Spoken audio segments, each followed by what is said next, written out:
ایک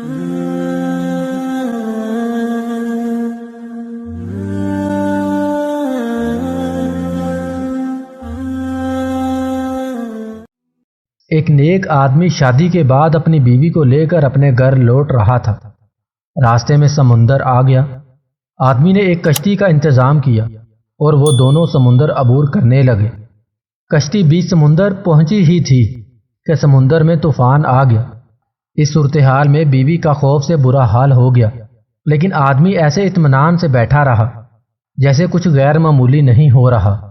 یہ دیکھ کر بیوی کو حیرت ہوئی۔ وہ غصے سے چلا اٹھی، آپ کو نظر نہیں آ رہا؟ طوفان کشتی کو ڈبونے لگا ہے، ہماری موت سر پر ہے اور آپ اطمینان سے بیٹھے ہیں۔ یہ سنتے ہی خاوند نے اپنی تلوار میان سے نکالی اور بیوی کی شہرک پر رکھ دی۔ بیوی ہنس پڑی اور بولی، یہ کیسا مذاق ہے؟ خاوند نے پوچھا، کیا آپ ابھی موت سے خوفزدہ نہیں ہو رہی؟ کیا آپ کو لگ رہا ہے کہ میں آپ کا گلا کاٹ دوں گا؟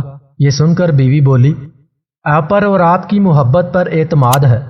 مجھے پتا ہے آپ مجھ سے بے انتہا محبت کرتے ہیں اور آپ مجھے کبھی نقصان نہیں پہنچا سکتے۔ یہ سن کر خاوند بولا، جیسے آپ کو میری محبت پر اعتماد ہے ویسے ہی اللہ تعالیٰ کی محبت پر مجھے یقین ہے، اور طوفان بھی اللہ پاک کے ہاتھ میں ہے۔ وہ چاہے تو اسے روک لے، چاہے تو ہماری کشتی ڈبو کر بھی ہمیں بچا لے۔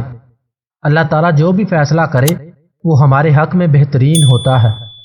حضرت عائشہ رضی اللہ تعالیٰ عنہا فرماتی ہیں کہ رسول اللہ صلی اللہ علیہ وآلہ وسلم نے ارشاد فرمایا کہ جن عورتوں میں یہ نشانیاں ہوں وہ بہت ہی بابرکت ہوتی ہیں۔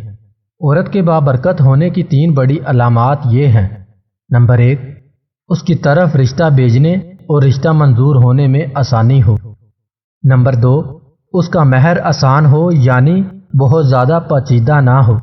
نمبر 3، اس کے ہاں بچوں کی پیدائش میں آسانی ہو۔